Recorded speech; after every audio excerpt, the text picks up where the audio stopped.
familia espiritual. Esta ya es la semana número 6, donde cada semana estamos hablando de algo que es muy fácil de entender. Dios desea que la iglesia de Cristo, tú y yo, los que formamos parte de la iglesia de Cristo, trabajemos, nos esforcemos para entender y ver que los que estamos aquí reunidos, Dios desea a sus ojos que nosotros nos veamos como Él nos ve. ¿Cómo nos ve Dios? Como una familia espiritual, donde Él es el Padre y a donde todos los demás somos hermanos, que tenemos que unirnos en una vinculación o unión como la de una familia. Mis hermanos, la mayor parte de las iglesias cristianas donde se tienen muchas complicaciones o problemas, todas esas complicaciones nacen en una sola cosa. No logramos entender la importancia que la iglesia tiene. O sea, pensamos que la iglesia es una especie como de reunión entre personas que simpatizan o que creen lo mismo. Me vengo a reunir con ellas, doy un saludo acá, doy otro saludo allá, con quienes yo tengo una mejor relación, también doy un par de abrazos, me entero de qué cosa hay que hacer. Oh, mañana desayudan a las damas. Ah, qué bueno que no soy dama, no me tengo que levantar temprano, ¿no? Y ya, o sea, voy a mi casa y yo sigo con lo mismo. No, hermanos, Dios desea que entendamos que la iglesia es una estructura que Él imaginó en la eternidad y que nos ha dado a nosotros para que nosotros al estar aquí vengamos mutuamente a ayudarnos porque somos familia, a fortalecernos porque somos familia, a levantarnos cuando tenemos problema porque somos familia, a que yo ore por ti, por tus situaciones difíciles porque tú eres mi familia, para que tú ores por mí porque yo soy tu familia, para que en el momento en que yo pueda saber que tú estás necesitando algún tipo de ayuda y si está en mi mano dártelo, lo voy a hacer porque eres mi familia. Tenemos que mirar así a la iglesia de Cristo. Ahora, para construir familia, para lograr que nuestra iglesia se convierta en una familia espiritual, en la Biblia encontramos varias exhortaciones, palabras para animar, donde aparece una frase.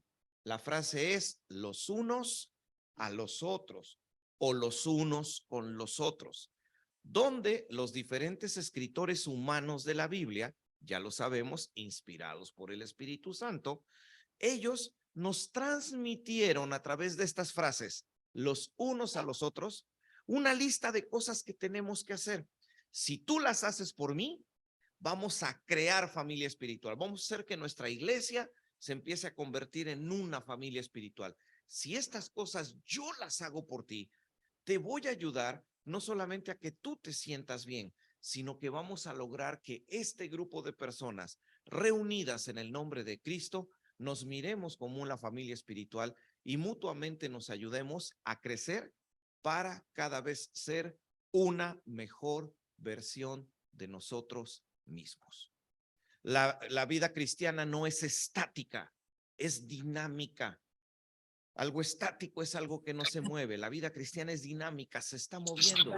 Lo vas a entender, hermano, si Buen utilizamos el viaje, ejemplo de ¿sí? los autos. Esto es como los autos.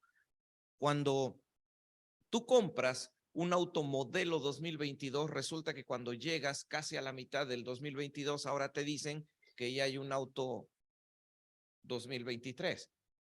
O cuando tienes un teléfono que es modelo número 13, resulta que 3 meses después te dicen que ya hay un teléfono modelo 14, cuando tú ni siquiera has aprendido a utilizar el 12 y no lo puedes aprender a usar porque te compraste el 10 y todavía no puedes seguir el camino de cómo se actualizan. Imaginen ese sencillo ejemplo aplicado a la vida de las personas. ¿Saben cuál es la idea de la iglesia de Cristo? Que al venir a la iglesia, siendo familia, nos ayudemos a que todos espiritualmente siempre seamos el último modelo. ¿Ya me entendieron? Porque lamentablemente hay muchos creyentes que debieran ser modelo 2022 y son creyentes modelo 1980.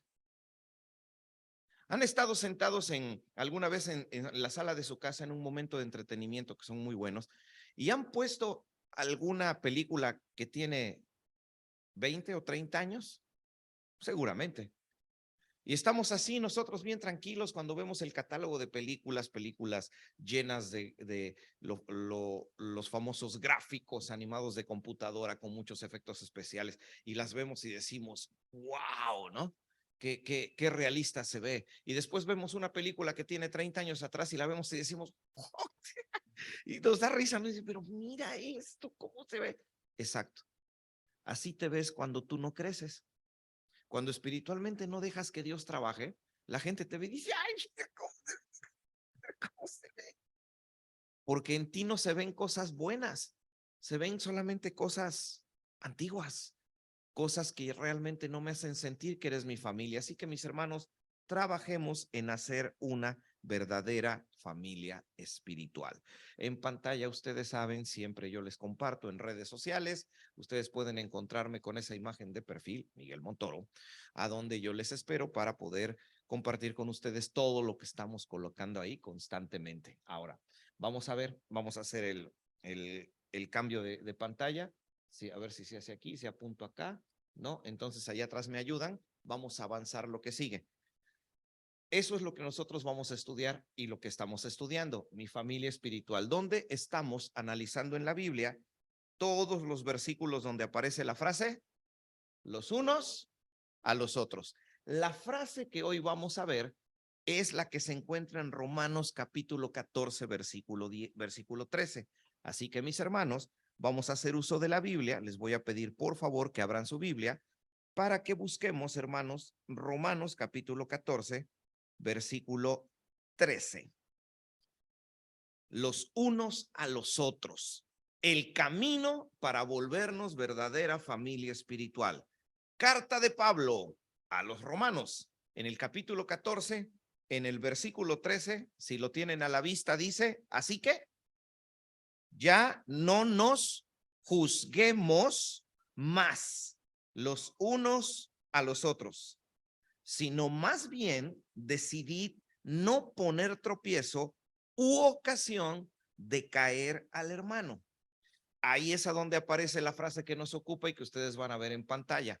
La frase que nos ocupa es, así que ya no nos juzguemos los unos a los otros. Ahora, solo quiero aclarar algo por la forma en que están colocadas las palabras en este versículo y sobre todo por la forma en que estas palabras en su idioma original, el griego, están conectadas. Porque aquí hay una idea muy interesante. En el versículo 14 dice, así que ya no nos juzguemos más. Ese más que aparece ahí, lo que nos está diciendo en la forma en que están colocadas las palabras es, ya párale, ya. No es, oigan, les doy la recomendación de que no se juzguen. No, lo que está diciendo la expresión es, deja de hacerlo ya. ¿Ya me entendieron? No es solamente la idea de piensa en no juzgar a los demás. No, la idea del apóstol Pablo que escribió esto es, te tienes que detener ya. Ya no puedes continuar haciéndolo. ¿Por qué le pone tanta importancia Pablo a esto? Porque hemos visto ya, antes de este versículo, Romanos 14, 13, otros 5, donde aparece la frase los unos a los otros, servíos los unos a los otros, anímense los unos a los otros. Y en ninguna de ellas, Pablo utiliza esta palabrita que lo vuelve apremiante, urgente. ¿Por qué? ¿Por qué para Pablo es tan importante que en el juzgarnos los unos a los otros exista una respuesta inmediata de parte nuestra para ya dejarlo de hacer por la consecuencia? ¿Cuál es la consecuencia de juzgarnos? Ahí mismo está en el versículo 13. Así que ya no nos juzguemos más los unos a los otros, sino más bien decidir no poner tropiezo u ocasión de caer. ¿Por qué para Pablo es apremiante? Porque el juzgarnos entre nosotros, ¿qué puede provocar? ¿Ya me entendieron? La caída de alguien. Por eso Pablo aquí sí nos dice con urgencia, ya deja de hacerlo. Ahora, vamos a concentrarnos en tratar de entender dos cosas que están aquí en el versículo para entonces después entender qué tienes tú que hacer para no juzgarme, ¿Qué tengo yo que hacer para no juzgarte, para que de esa forma yo no te haga caer o yo no te haga tropezar? Lo que vamos a hacer es que nos vamos a concentrar en dos cosas que aparecen en el gráfico que ustedes ven en la parte de arriba.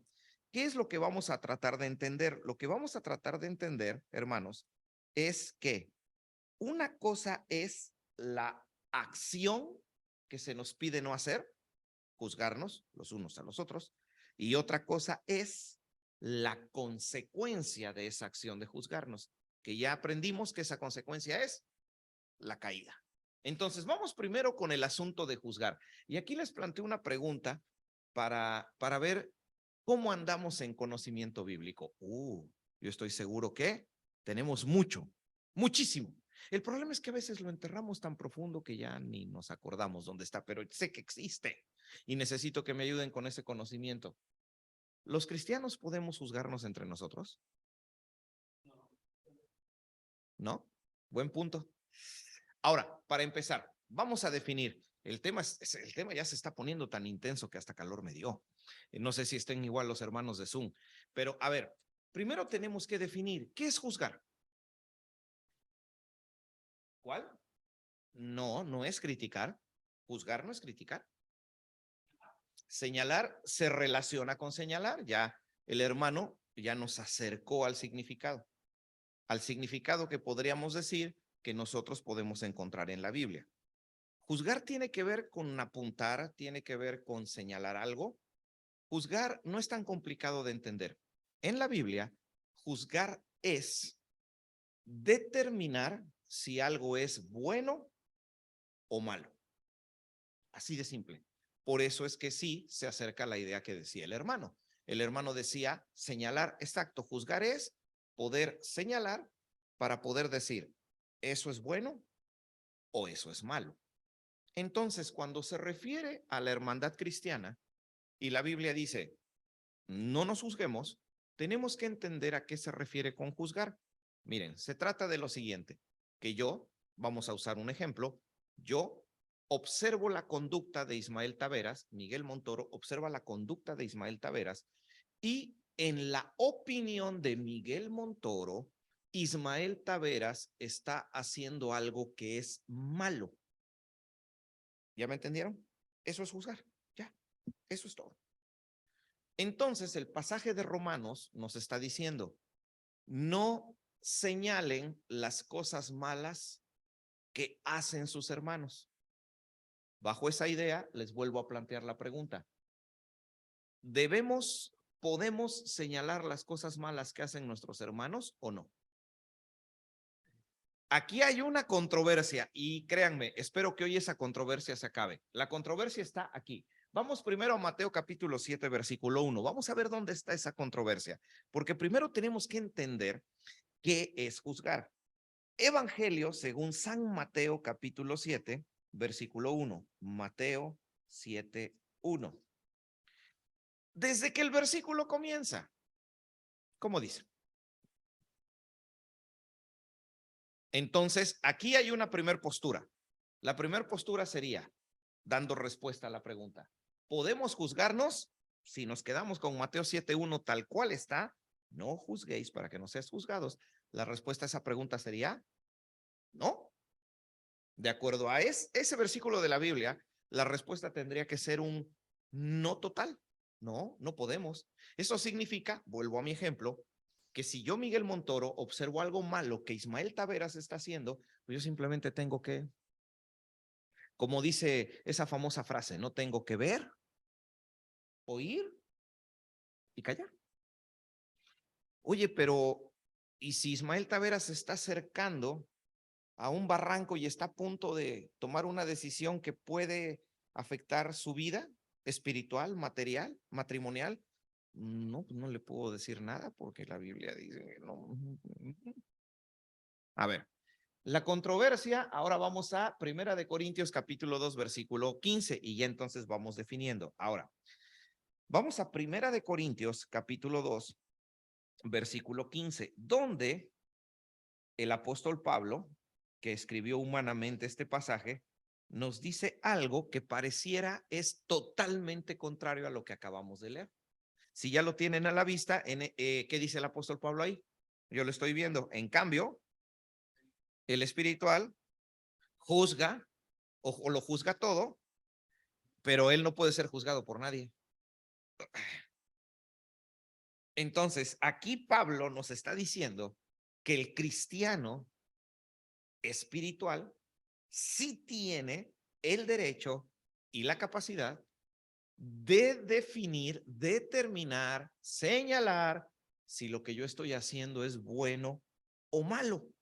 Y a él nadie lo puede juzgar. Aunque el versículo es muy profundo, pero solo nos quedaremos de una forma muy superficial para que salgamos de esta complicación.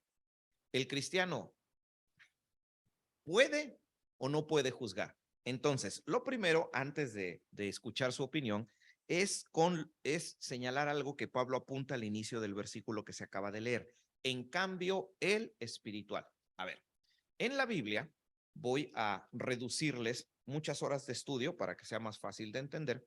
En la Biblia se nos habla de 3 tipos de hombres. No sé si ustedes sabían. Pero, por favor, no estoy diciendo 3 tipos de hombres y 3 de mujeres. No, es genérico, hombre-mujer.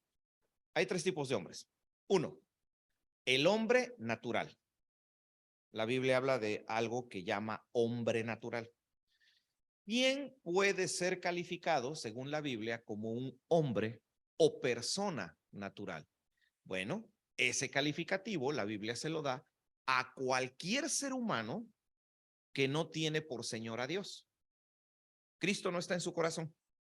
Es una persona que simplemente se guía por sus propios criterios, sus opiniones, lo que ha aprendido, lo que la educación le ha dado, lo que la cultura le ha enseñado, responde a los estímulos que él ve alrededor, pero no se guía por la ley de Dios, porque Dios no está en su corazón.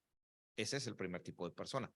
Pero también existen en la Biblia el hombre cristiano espiritual, o sea, el hombre, la mujer, que ya le abrieron su corazón a Cristo, que han tomado la decisión de vivir obedeciendo a Dios y van en ese caminito de obediencia, no se desvían, a veces se tropiezan, pero se levantan. Lo que vimos hace rato, siempre son un cochecito modelo 2023, se mantienen, siempre tratando de ser la mejor versión de ellos mismos. Pero también existen los hombres cristianos carnales. O sea, personas que le han abierto su corazón a Dios, que han conocido a Dios, pero que en el caminar de su vida toman la decisión de no obedecer. Esos son los 3 tipos. Aquí, en este pasaje que acabamos de leer, 1 Corintios 2:15, se nos está hablando del segundo, del hombre y de la mujer espirituales, que tratan, se esfuerzan y ponen toda su energía en obedecer y ser obedientes a Dios. Dice Pablo, esas personas, esos hombres, esas mujeres, ellos sí tienen la capacidad de decir, esto no es bueno moralmente y esto no es, o esto es malo moralmente. Lo pueden hacer. Y aparte, dice que ellos, nadie los puede juzgar. ¿Por qué dice así? Bien simple, porque si alguien está obedeciendo a Dios, ¿le vamos a encontrar alguna falla? Pues no, a eso se refiere. O sea, él puede decir, Ismael Taveras, vuelvo a mi ejemplo, está haciendo lo bueno o lo malo, mientras que a él lo vamos a ver, a ella la vamos a ver y todo el tiempo va a estar haciendo lo bueno. No podemos juzgarle. Solamente para entender bien el versículo. Ahora sí, vamos a tener una pelea teológica que tiene que durar 5 minutos. ¿Podemos o no juzgar de acuerdo a estos 2 versículos? Mateo 7, no juzguéis. 1 Corintios 2:15, el espiritual puede juzgar. Se aceptan opiniones. Lo que ustedes digan, yo lo voy a repetir solo para favorecer que los que nos están siguiendo a través de Zoom puedan escuchar sus opiniones. A ver, ¿qué dirían ustedes? Si podemos juzgar, no podemos juzgar. Como decimos los latinos, calladitos nos vemos más bonitos. O si podemos ir y señalar algo y decirle a alguien, oye hermano, oye hermana, mira, creo que esto que tú estás haciendo no es correcto, o mejor no lo hacemos.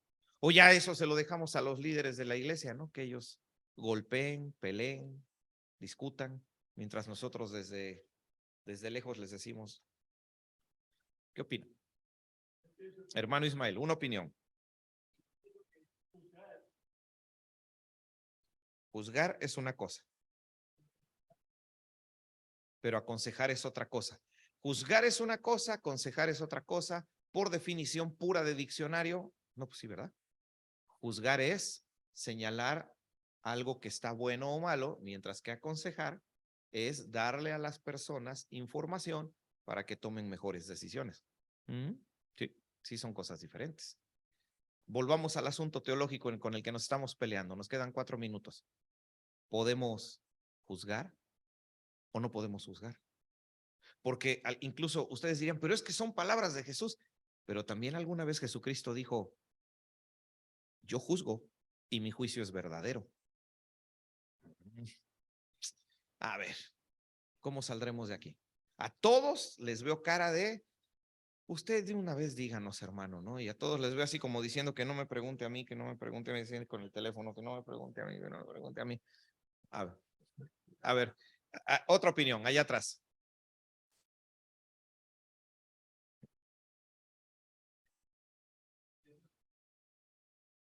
Ok, por allá, para los de Zoom, el hermano Mauricio nos está compartiendo una opinión. ¿Es posible juzgar siempre y cuando quien esté emitiendo el juicio sea una persona espiritual? ¿Así lo entendí, hermano Mauricio? ¿Sí?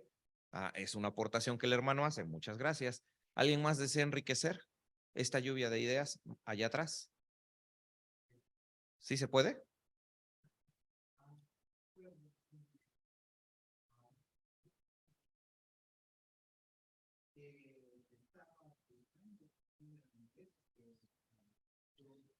Es cierto, ¿no? Ujú. Sí, sí, sí, sí. Muy cierto, ¿no? Para los que nos siguen por Zoom, Kurt que nos está visitando, trae a colación, como se dice, lo que Pablo mismo escribió en las 2 cartas que escribe a la iglesia en Corinto, a donde Pablo, no estando presente, hasta Pablo claramente les dice, ¿no? Yo estoy en espíritu juzgando, hablando de situaciones que no estaban bien en la iglesia, pero utiliza la misma palabra, ¿eh? Incluso hasta Pablo, no sé si recuerdan, emite un juicio sobre un caso muy específico de inmoralidad que había en Corinto, que probablemente algunos ya lo hayan leído, ¿no? Donde resulta que en la iglesia de Corinto estaba un cierto varón que tenía a su cierta esposa, pero resulta que el hijo del tal varón era también el marido, el hombre de la mujer y Pablo dice, ¿cómo es posible que entre ustedes no haya alguien que pueda decir que eso está mal? Eso Pablo decía, ¿cómo es posible que no haya alguien que juzgue esa situación? Ay, qué complicación. Bueno, como solamente nos quedan 2 minutos para salir de este problema teológico, vamos a resolver porque tenemos que avanzar. La Biblia dice, recuerden, no juzguéis los unos a los otros. No os juzguéis los unos a los otros. Perfecto. Pero ¿qué es lo que nos está diciendo? Que no podemos decir si alguien hace algo bueno o malo. No. A lo que se está refiriendo no es a la valoración de la situación. Jamás el pasaje está diciendo que no podamos señalar cuando un hermano o una hermana están haciendo algo contrario a la voluntad de Dios. No, lo que nos está diciendo es que nosotros no podemos condenar, porque eso solamente le corresponde a Dios. ¿Sí me entienden? Yo puedo, vuelvo al ejemplo que hace rato decía, yo puedo ver la conducta de Ismael Taveras, es un ejemplo, y yo puedo pensar en mi mente, analizar en mi mente la conducta de Ismael Taveras, y yo puedo en mi mente decir, esa conducta que él tiene no es una conducta que sea como Dios manda, no es la conducta que Dios quiere. Y al ver que no es la conducta que Dios quiere, entonces yo puedo ir con él para poderle decir, hermano, hermana, esto que tú estás haciendo no es correcto, deberías hacerlo de otra forma. Eso yo puedo hacer. Lo que yo no puedo hacer es condenarlo. Yo no puedo decretar si él está lejos o no de la gracia del Señor. Eso solo le corresponde a Dios. Yo no puedo decretar sentencia sobre él y decirle, como estás haciendo algo que no es acuerdo a la voluntad de Dios, entonces como en Sodoma y Gomorra va a caer fuego del cielo y te va a quemar, Ismael Taveras, porque tú estás haciendo. Yo no puedo hacer eso. Yo no puedo. No debo hacerlo. No somos llamados a eso los cristianos. No somos llamados a condenarnos como hermanos, sí a juzgarnos. Entonces, cuando el pasaje dice, no os juzguéis, lo que está diciendo es que nosotros estamos impedidos por juzgarnos como hermanos. Eso le corresponde a Dios, pero sí debemos por amor decirle a algún hermano o a alguna hermana que lo que hace no le agrada a Dios, pero para que realmente lo que yo haga dé resultados, 1 Corintios 2:15, tengo que ser una persona espiritual. Porque en la iglesia, no sé si ustedes han conocido así, pero en las iglesias, yo he conocido personas que en verdad, los escucho hablar y me quedo así, como en las caricaturas para los niños, ¿no? Se me cae así hasta el suelo, ¿no? En serio, porque yo he estado con personas que estamos hablando sobre algún tema cristiano y de momento hablan unas cosas tan profundas, se conectan tan bien con Dios que nos dicen cosas que se queda uno así y tiene uno que pedir 5 minutos para entenderlas bien, porque están diciendo cosas muy reales, muy ciertas, bien bíblicas y que uno las tiene que analizar, ¿no? Recuerdo muy en particular a un hermano en México que yo le decía, hermano, es que en verdad cuando tú te conectas con Dios y hablas, a todos nos dejas así. Pero ¿saben qué es lo curioso? Así como he conocido mucha gente con esa capacidad, también he conocido mucha gente en las iglesias que tiene la capacidad de decirnos eso, pero curiosamente ellos nunca lo hacen. Para que me entiendan, he conocido padres que dan excelentes consejos de cómo educar a sus hijos, pero sus hijos no están educados. He conocido cristianos que tienen, wow, una galería enorme de buenos consejos para enseñarnos cómo vivir vidas espirituales, pero su vida no es espiritual. Tienen los mejores consejos sobre cómo administrar el dinero y ellos siempre andan con deudas. O sea, entonces, si vamos a decir si algo es de acuerdo a la voluntad de Dios o no es de acuerdo a la voluntad de Dios, el mejor consejo que podemos tener es seamos espirituales. Y eso es lo que pretenden estos temas, que crezcamos como familia para poder ser más espirituales. Ahora, otro detalle que también es muy importante entender es lo que yo les decía, cambiamos la pantalla, no solo la acción, sino las consecuencias. Tenemos que tener cuidado con señalar de tal forma que condenamos lo que está bien o lo que está mal. Porque recuerden, si nosotros lo hacemos de la manera correcta, entonces, ¿qué cosa es lo que vamos a hacer? Es que vamos a hacer tropezar a las personas. ¿Qué es tropezar? Ahí les aparece en la pantalla. Tropezar es poner cualquier clase de obstáculo en el camino. Y en este caso particular, Pablo quiere que tengamos cuidado con una clase de personas, a quien Pablo llama en el pasaje débiles en la fe. A ver, hermanos, regresemos a Romanos 14, por favor. Ya estamos cerca de terminar, pero sí es importante que anotemos y que en nuestra mente registremos estos detalles. Romanos capítulo 14, que es nuestro pasaje que estamos utilizando, y vean cómo comienza el versículo 1. Reciban al débil en la fe, pero no para contender sobre opiniones. Porque uno cree que se ha de comer de todo, pero el otro que es débil dice que no, que hay que comer legumbres. O sea, recíbelo. ¿Tú comes carne? Dice Pablo. Bien, pero no juzgues al que come legumbres. No contiendas sobre eso, no pierdas tu tiempo peleando por eso. porque entonces puede haber tropiezo y no hacemos familia espiritual. No nos miramos como familia espiritual. El que come, dice el versículo 3, no menosprecie al que no come, y el que no come no juzgue al que come, porque Dios le ha recibido. ¿Tú quién eres que juzgas al criado ajeno? Para su propio Señor está en pie o cae, pero estará firme porque poderoso es el Señor para hacerle estar firme. Uno hace diferencia entre día y día, y otro juzga iguales todos los días. Cada uno esté plenamente convencido en su mente. Ejemplo, llego a la casa de un hermano y tiene una Biblia abierta ahí en la sala de su casa, sí, bien bonita. Y uno le pregunta, ay hermano, qué bonito tu Biblia que está ahí abierta en medio de la sala de tu casa. ¿Qué está haciendo ahí? Ah, es que está ahí porque para mí es protección saber que la palabra de Dios está ahí abierta y que todo mundo la puede ver, que está aquí la voz de Dios en mi hogar. Tú te quedas viendo así con ojos de duda, ¿no? Y dices, ok, hermano, ah, hermano, es muy bueno lo que tú haces, pero toma en cuenta que la Biblia enseña que la parte importante no es que la palabra de Dios esté expuesta, sino que debe de estar escrita en la tabla de nuestro corazón. Ah, debe de estar aquí. La Biblia no es un libro para leerse, hermano, es un libro para vivirlo. Entonces, cada vez que tú vives la Biblia, contigo va el mensaje de la Biblia, no necesitas tenerlo abierto. Sí, pero es que mi abuelita sí lo hizo, es más, desde hace 400 generaciones. Es más, esa Biblia la escribió Cipriano de Valera, el que tradujo la Biblia. Hombre, esa Biblia está sagrada.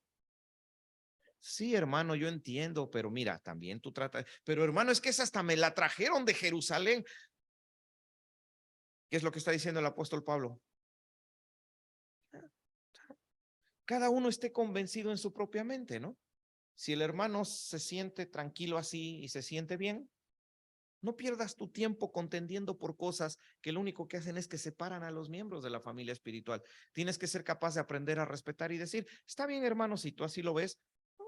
Si tú lo haces para darle la gloria a Dios, síguelo haciéndolo. Y tú no abras una Biblia en la sala de tu casa porque tú no crees que eso sea para ninguna clase de protección espiritual. Ya, no pasa nada. Ya, es tu hermano, es mi familia espiritual. Piensa distinto, lo respeto. Ah, por favor, pero que no hagan lo que hacen muchos predicadores de iglesia, hermano. Ay, ¿saben qué es lo que hacen? El siguiente domingo les toca dar el mensaje. Traen su Biblia, preparan todo. Y el tema es David ganándole al famoso gigante Goliat. Ese es el tema. Las piedras y la onda y la piedra volando, el gigante cayendo, ¿no? Y aunque el tema es David y Goliat, este predicador de mi ejemplo, antes de terminar, se le ocurre decir en público, ¿no?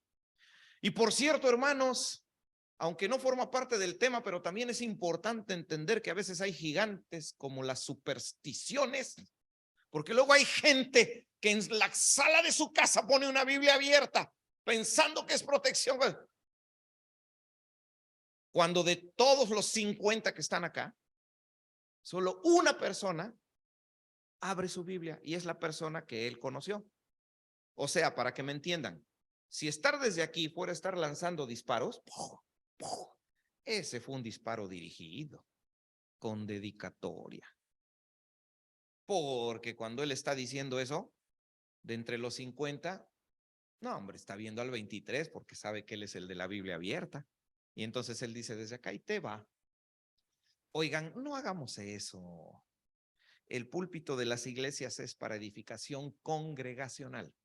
Aquí solamente se tienen que decir cosas que no son útiles a todos.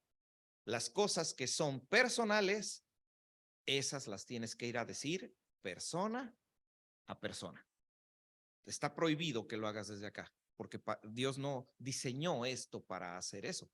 Y si algunos lo hacen, seamos francos, es por pura cobardía. Como no tienen el valor de plantarse frente a la persona y decirle, oye, quita ya la Biblia de la sala de tu casa, entonces lo hacen desde acá que hay un micrófono. No, pues así que qué conveniencia, qué conveniente es, ¿no? Entonces, por favor, no hagamos eso porque es muy importante.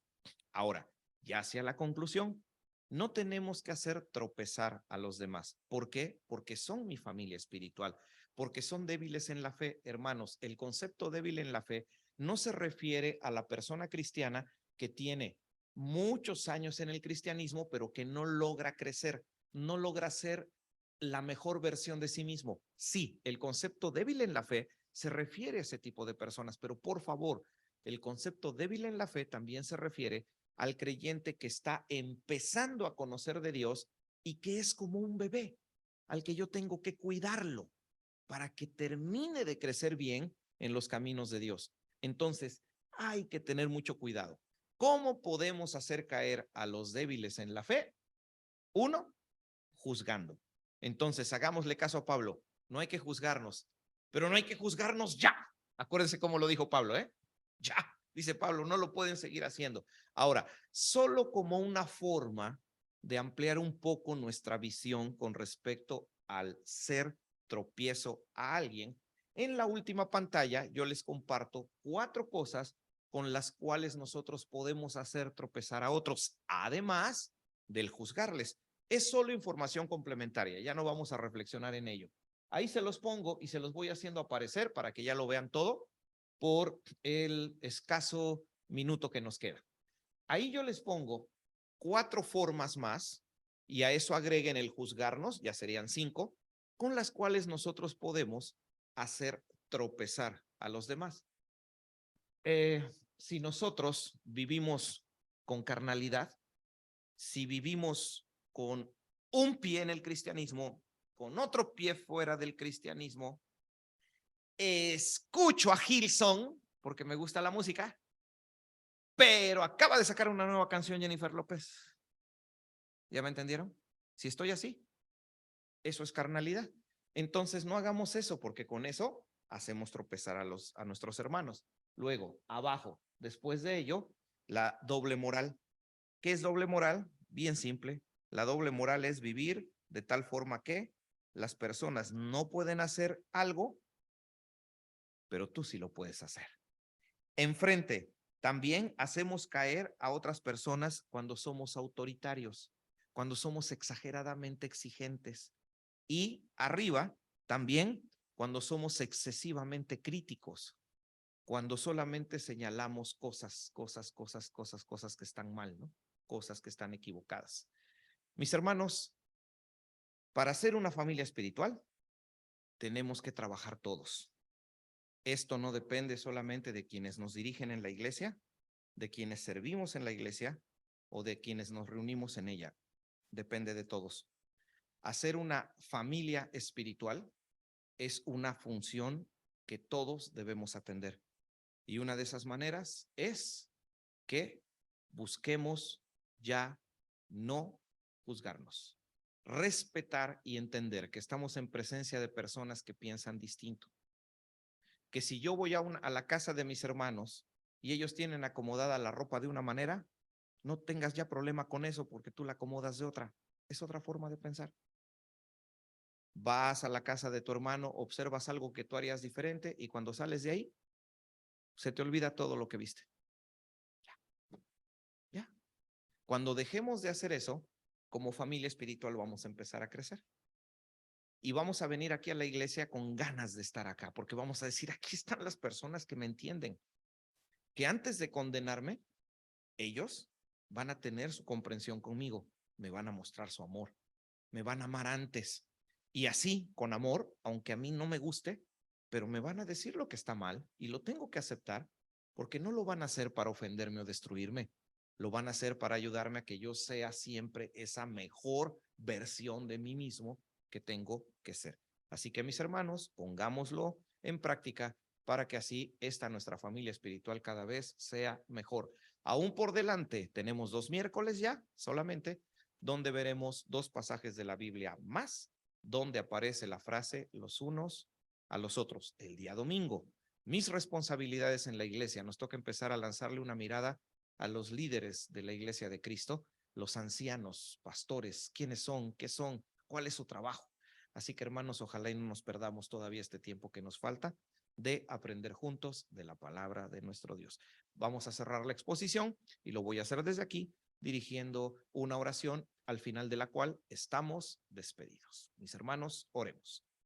Señor, queremos concluir con la exposición de tu palabra, haciendo uso de este valioso recurso de la oración, para pedirte, Señor, que en este ejercicio espiritual maravilloso que hemos estado estudiando los viernes, a donde al momento de orar vemos a nuestro Señor Jesucristo y al Espíritu Santo uniéndose con nosotros, intercediendo por nosotros, y sabiendo, Señor, que nosotros podemos llegar ante tu presencia. El motivo de mi oración es muy sencillo.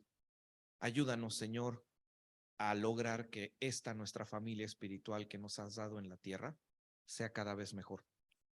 Yo, Señor, muchas veces, y tú lo sabes porque es algo que yo hablé contigo en oración en incontables ocasiones, muchas veces, Señor, tú sabes que observaba yo cosas que no marchaban bien en mi familia espiritual.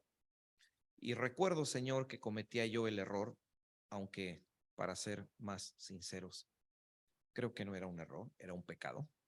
Cometía yo el error de que las cosas que yo veía mal, en lugar de irlas a hablar con quien tenía yo que hablarlas, las iba yo a hablar con otra gente. Cometía yo el pecado de ir a mi casa los días domingos y por la tarde hablar con mi familia de las cosas malas de la iglesia. Ahí, sin darme cuenta, Señor, que estaba yo murmurando y que no estaba ayudando yo a que mi familia espiritual fuera mejor. Gracias porque llegó un momento en que me hiciste entender que eso no podía seguir siendo así. Que si yo me quejaba de la condición de mi iglesia, de la condición espiritual de mi iglesia, gracias porque me hiciste darme cuenta que el único responsable era yo, no las personas a las que yo criticaba.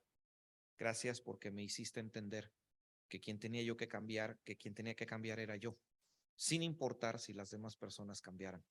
Gracias, Señor, porque eso lo hablo a título personal, sirvió y espero que mis hermanos les sirva para empezar a cambiar un poquito la conducta y empezar a tratar de ser, Señor, ese pequeño fuego que desde el interior encienda el corazón de la familia espiritual, porque entonces es cuando las cosas cambian.